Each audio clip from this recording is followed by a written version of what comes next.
Hey guys, how's it going? Welcome to part 1 of my life-size Darth Vader project videos.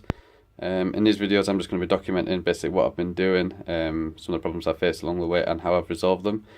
So to give you a little bit of a backstory, I was lucky enough to actually buy a life-size Vader from a local collector who was actually selling up a stall quite recently.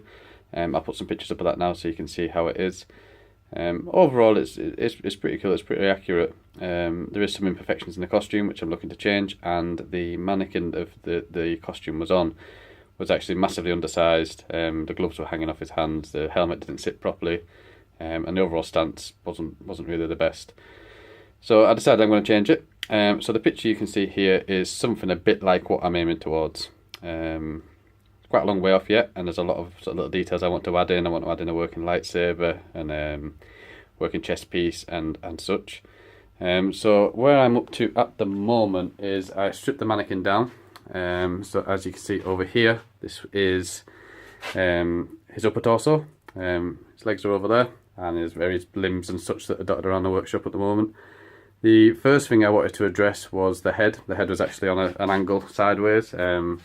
This is a really easy fix actually. I just cut it off with an angle grinder, straightened it up with some wood on the inside, screwed in the fiberglass just to support it, and then I sprayed the lot black because previously, specifically just around here, a little bit of the neck would sometimes be visible through the costume.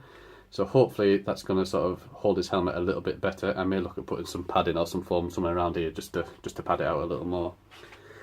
The next thing, which was quite a big issue, was the hands and the arms. So this is one I haven't started working on just yet. As you can see, the hands are not really great. There's not much you can do with them. In time, I'm wanting him to hold a lightsaber in this hand.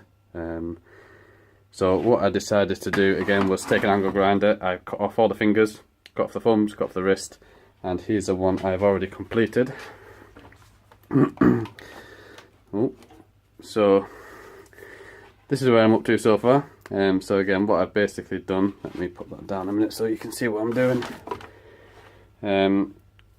I took off all of the fingers here, and I've just used some copper wire actually inserted straight into the inside there to be able to move the fingers around. I was originally going to put a copper wire right the way up, so you could actually give all of this elements movement, but for the work it's involved, it's probably not really worth it. I mean, I quite like the pose that it's in here, and the joy of this is I can screw these fingers up a little to make it into a fist like it's in the video here, and then in time when I do the other hand, obviously that will nicely clench the lightsaber. I've actually got a lightsaber hilt that came with the costume, but I'm looking at maybe upgrading it to a Force FX depending on weight and how strong the wire can be to hold it. So this is, you see I made an absolute hash of cutting that there, but in time this is going to fasten back onto here in some sort of fashion. Not figured out exactly how I'm going to do that yet. I did screw some wood in the bottom there, but it wasn't giving me enough leverage really for what I wanted.